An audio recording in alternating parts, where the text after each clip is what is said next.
જય શ્રી કૃષ્ણ. પ્રિય વૈષ્ણવજનો, આજે આપણે પુષ્ટિ સત્સંગ સાગર ચેનલમાં સત્સંગથી ભગવત પ્રાપ્તિ કઈ રીતે થાય અને સત્સંગથી આ કલીની નિવૃત્તિ કઈ રીતે થાય, સત્સંગ કેને કહેવાય, કયા પ્રકારનો સત્સંગ હોવો જોઈએ, એના વિશે આપણે ચર્ચા કરીએ. એ પહેલાં જો આપે પુષ્ટિ સત્સંગ સાગર ચેનલને સબસ્ક્રાઈબ ન કરી હોય તો સબસ્ક્રાઈબ કરો તથા અન્ય વૈષ્ણવ મિત્રોને શેર કરજો, જેથી સત્સંગના નવા નવા વિડીયોઝ તેમને સુધી પણ પહોંચી શકે. હવે ભગવાનના ભક્તે ભગવત પ્રાપ્તિ માટે ભગવત કથાનો સર્વથા આશ્રય કરવો જોઈએ. અન્ય સાધનો દેશ કાળ અનુસાર સાધક અસાધક થઈ શકે, પરંતુ પરમ બ્રહ્મ શ્રી કૃષ્ણને પ્રાપ્ત કરવા માટેનું કાયમ માટેનું અમોઘ સાધન એ ભગવદ નામનો સત્સંગ છે. હવે પરમાત્મા મહાપુરુષોના સંગથી જ પ્રાપ્ત થાય છે. આ મહાપુરુષો અથવા સંતજનો ભગવાનને ધારણ કરનારા છે. પ્રભુ એમના હૃદયમાં નિત્ય નિવાસ કરે છે. અંતર્યામી રૂપે તો પ્રભુ સૌના અંતરમાં વસે જ છે, પરંતુ સંત હૃદયમાં તો તે સચ્ચિદાનંદ રૂપે વસે છે. વાયુ પુરાણ એ સંત શબ્દની વ્યુત્પત્તિમાં સમજાવીને સિદ્ધ કર્યું કે સંત એ જ છે કે જેને બ્રહ્મ સાયુજ્ય સિદ્ધ થઈ ચૂક્યું હોય. સંત શબ્દ બ્રહ્મવાચક છે. પ્રભુના અનેક નામોનું એક નામ છે. આ સત તત્વથી યુક્ત છે. જેને આ સત તત્વ સાંપડી ચૂક્યું છે તેને સંત કહેવામાં આવે છે. હવે સત્પુરુષોમાં ભગવાન વસે છે, માટે જ્યાં જ્યાં તેઓ જાય છે ત્યાં નિર્જન સ્થાન પણ આબાદીવાળું થઈ જાય છે, આપત્તિ પણ સંપત્તિ બની જાય છે. અને સાધુ સંતો ભગવદીઓની ઉપસ્થિતિમાં તો મૃત્યુરાપ્યવ શ્વાસતે મૃત્યુ પણ ઉત્સવ થઈ જાય છે. તક્ષકના દંશથી અપમૃત્યુ થવાનું હતું, તો એ સાધુજનોની ઉપસ્થિતિને કારણે પરીક્ષિતનું મૃત્યુ પણ ઉત્સવરૂપ થઈ ગયું. સત્સંગે જીવન પણ સુધાર્યું હોય અને મૃત્યુ પણ ઉત્સવરૂપ બનાવ્યું હોય, એવા ઘણા પ્રસંગો આપણને જોવા મળે છે. ઉત્તર રામચરિતમાં ભવભૂતિ કહે છે કે સત્સંગથી ઉત્પન્ન થતું મૃત્યુ પણ મનુષ્યનો ઉદ્ધાર કરે છે. તો જેનું જીવન સત્સંગમાં જ વ્યતીત થાય તેના જીવનનું તો શું કહેવું. પ્રભુ પોતે જ તેના જીવનમાં પધારીને આયુષ્યને ઉત્સવમાં પરિવર્તિત કરી દે છે. શ્રી હરિને પામવા કથા શ્રવણ એટલે કે સત્સંગ સર્વ ધર્મો કરતાં શ્રેષ્ઠ છે. વૈકુંઠમાં બિરાજતા પ્રભુ સંસારમાં રહીને તેમના નામોનું ગુણગાન કરતા ભક્તો ઉપર પ્રસન્ન થઈને દર્શન આપે છે. શ્રી હરિનું નામનું કથા શ્રવણ કરવાથી જ શ્રી હરિની પ્રાપ્તિ થાય છે, એમાં કાંઈ સંશય જ નથી. કેમ કે ભગવત ગુણગાનનો વિષય સ્વયં જ ભગવાન હોઈ શકે. કીર્તન ભક્તિના આચાર્ય એવા દેવર્ષિ નારદજીનો અભિપ્રાય એ છે કે જે વચનો સુંદર હોય, આકર્ષક હોય, પ્રભાવકારી અલંકારોથી શોભતા હોય, પરંતુ જગત માત્રને પાવન કરનારા ભગવાનના યશનું વર્ણન ન હોય ને, ભગવાનનો મહિમા ગવાતો ન હોય, તો પરમહંસો જેવા વિવેકવાન સજ્જનો તે વાણીને વાયસ એટલે કે કાકતીર્થ, કાગડાની બોલી બોલે એવું છે. આવા શુદ્ર ખાબોચિયામાં પ્રભુના પ્રેમી પરમહંસો રાજહંસો વિહાર કરતા નથી. ઉલટું શ્લોકમાં કે વાણીમાં ભલે છંદ અલંકાર વગેરેનું સૌંદર્ય ન હોય, તો પણ તેમાં અનંત શ્રી હરિના અનંત મહિમાનું વર્ણન કરવામાં આવ્યું હોય, તો તેને જ મહાત્માઓ ગાય છે અને શ્રવણ કરે છે. અકબર બાદશાહ એકવાર સુરદાસજીને આગ્રામાં તેડાવ્યા. તેમના અનેક સુંદર હરિભક્તિમય કીર્તનો સાંભળ્યા બાદ અકબરે કહ્યું કે ઈશ્વર મને બાદશાહ બનાવ્યો છે, મને ઈશ્વરે બાદશાહ બનાવ્યો, માટે બધા ગુણીજનો મારો યશ ગાય છે. તો તમે પણ મારો યશ ગાવ અને જો જોઈએ તે માગી લ્યો. ઉત્તરમાં સુરદાસજી એક પદ ગાયું. નંદ નંદન અછત કૈસે આનીએ ઉર ઓર, ચલત ચિત્તવત દિવસ જાગત સપન સોવત રાતે, હૃદય તે વહ મદન મૂર્તિ છિન ઉત ઇત ઉત ન જાતિ, કહત કથા અનેક ઉધો લાખ લોભ દિખાય, કહા કરું ચિત પ્રેમ પૂરન ઘટ ન સિંધુ સમાય, શ્યામ ગાત સરોજ આનન લલિત ગતિ મૃદુ હાસ, सूर ऐसे दरस को ये मरत लोचन प्यास. કહી દીધું એને કે ભાઈ અમે તો એ અમારા લોચન છે ને એને જોવા માટે તલસી રહ્યા છે, એના માટે જ છે આ શ્યામ સુંદરના દર્શન નિહાળવા માટે જ. અને આ યશોગાન પણ આ વાણી એના જ કરે, બીજા કોઈના કરે નહીં. ગોપી ઉદ્ધવ સંવાદ દ્વારા જ સુરદાસજીએ જણાવી દીધું કે ભક્તના હૃદયમાં ભગવાન સિવાય અન્ય કોઈ વસ્તુ હોવાની સંભાવના જ નથી. પ્રેમ ગલી એટલી સાંકડી છે કે એમાં બે સમાઈ જ ન શકે. જાગૃતિ, સ્વપ્ન કે સુષુપ્તિ જેવી બધી જ અવસ્થાઓમાં એ જ હૃદયમાં વસતા હોય છે. એક ક્ષણ પણ અમારા પ્રીતમનું સ્વરૂપ હટતું નથી. ઉદ્ધવ, તું અમને બધી શી વાતો કરે છે? શા માટે? જાત જાતના લોભ દેખાડે છે શા માટે? અમારો હૃદય કુંભ એના પ્રેમથી છલોછલ ભરાયેલો છે. અન્ય કોઈ રસનું ટીપું ધારણ કરવાની જગ્યા નથી. ભગવાન જ વિષય, બાકી બધું વિષય વાણીનો વિષય. જો ભગવાન ન હોય તો સરસ્વતીને પરિશ્રમ જ થાય અને સરસ્વતીનો દુરુપયોગ જ થાય. કવિ, વક્તા, કથાકાર ભગવાનના ગુણગાન કરવાનો વિચાર કરીને ભગવાનના ચરિત્રોનું સ્મરણ કરે ત્યાં તો મા સરસ્વતીની સહાય કરવા માટે પોતાના ગૌરવનો ત્યાગ કરીને બ્રહ્મલોકમાંથી દોડી આવે છે. એટલા માટે કે તેને પણ શ્રી હરિના યશોગાનમાં નિમિત્ત થવામાં અતિ સુખ થાય છે. માટે જ ભગવદીયજનો કલી કલ્મશ હારી શ્રી હરિનું ગુણગાન કરે છે.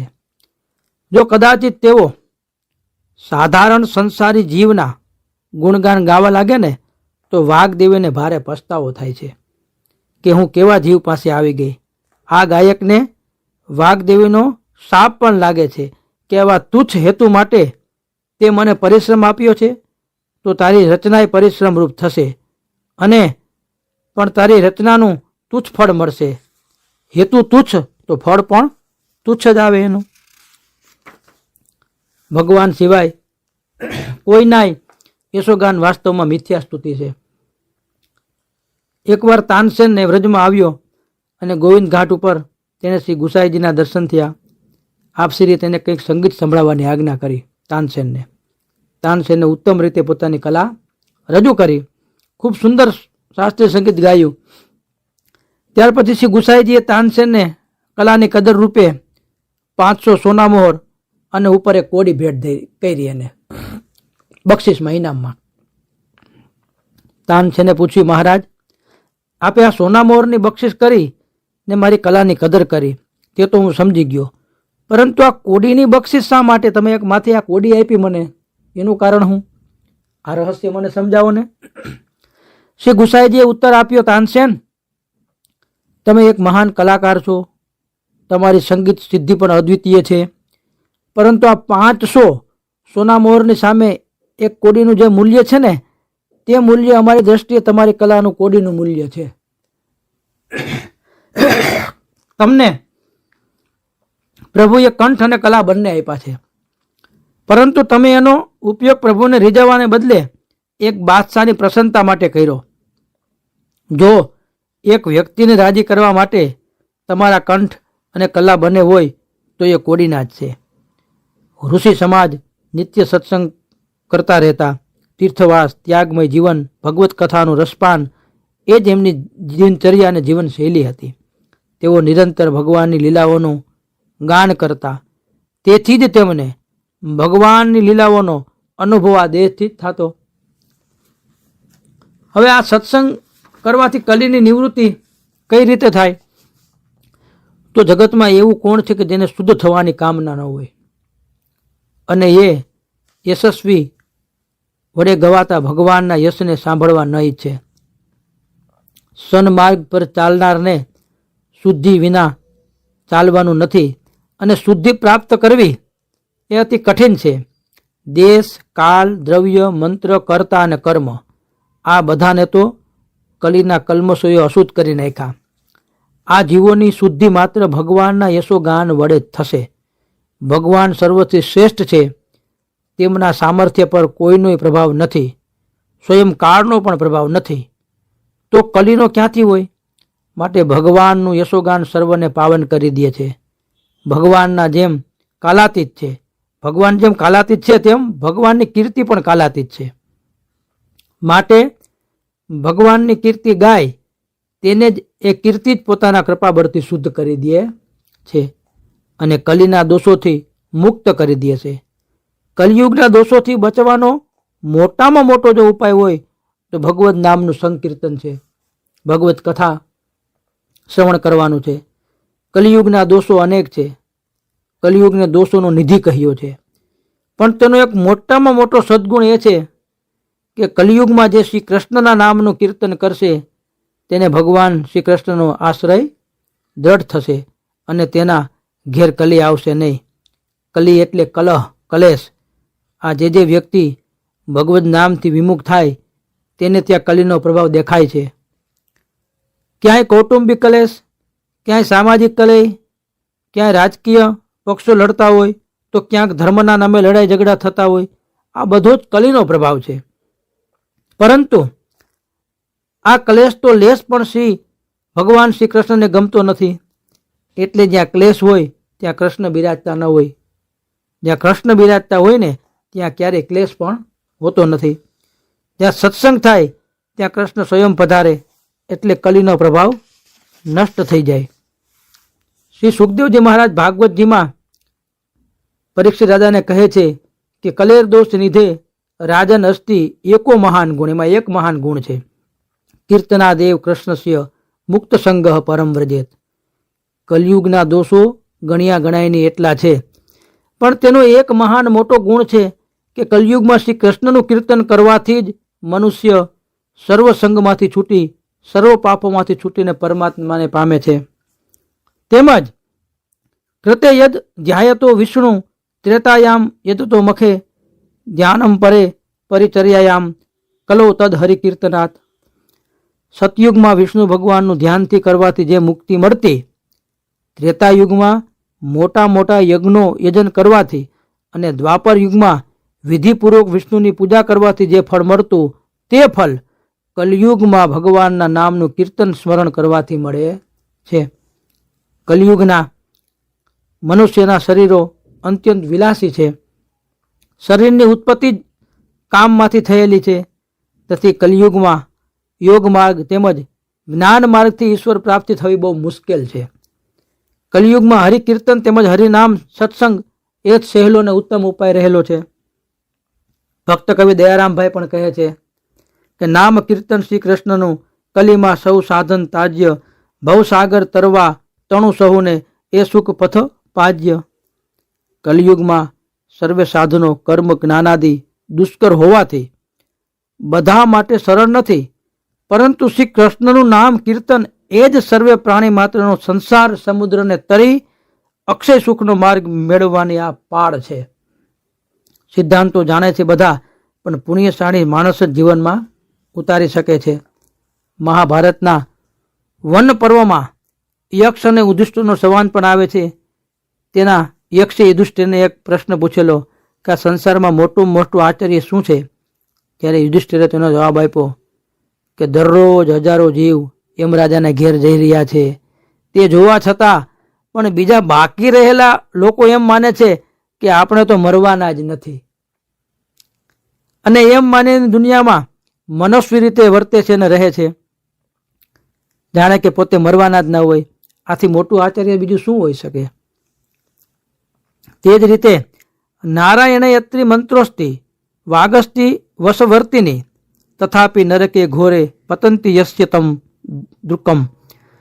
જીવને પ્રભુના નામનો જપ કરવો સહેલો છે, કારણ કે તે જીભ તમારે આધીન છે. જીભ તો આપણે આધીન જ છે, અને ભગવાનનું પાવન કરી નામ પણ સૌને સુલભ છે. તેમ છતાં જીવો નરકમાં પડે, આ બીજું મોટું આચાર્ય આનાથી શું હોઈ શકે? આ કલિકાલ રૂપી સર્પનો કોળિયો બનેલા જીવનું રક્ષણ કરવા પરમાત્મા અને તેના નામ સિવાય કોણ સમર્થ છે? અને એટલે જ સત્સંગથી આ બધું સાધી શકાય છે, સત્સંગથી બધું મળે છે. સત્સંગ એટલે સત્તત્વોનો સંગ, સજ્જનોનો સંગ, સદગુણોનો સંગ, સદગ્રંથોનો સંગ, સદવિચારોનો સંગ, સત્કર્મોનો સંગ, સદવાંચનનો સંગ, સદચિંતનનો સંગ, સદશ્રવણનો સંગ. આવા અનેક સત્તત્વો છે. પ્રત્યેક સત્તત્વ સાક્ષાત શ્રી કૃષ્ણનું જ સ્વરૂપ છે. જેનો સંગ કરીને, ટૂંકમાં હાવ શોર્ટમાં કહી દઈએ કે જેનો સંગ કરીને કામ, ક્રોધ, લોભ, મોહ, મદ, મત્સર જેવા દુર્ગુણથી છુટકારો મળે, જેનો સંગ કરીને અહમતા મમતા છૂટે અને દીનતા પ્રાપ્ત થાય, જેનો સંગ કરીને ગૌરવભર્યું વૈષ્ણવી જીવન જીવી શકીએ, જેનો સંગ કરીને ધર્મનું આચરણ કરવાની પ્રેરણા આપે, જેનો સંગ કરીને પ્રભુના સ્વરૂપમાં પ્રેમ જાગે, તેનો સંગ તે સત્સંગ. અને ટૂંકમાં કહીએ તો જે જીવાત્માને પરમાત્મા તરફ લઈ જાય તેનું નામ સત્સંગ. શ્રી વલ્લભાધીશ કી જય.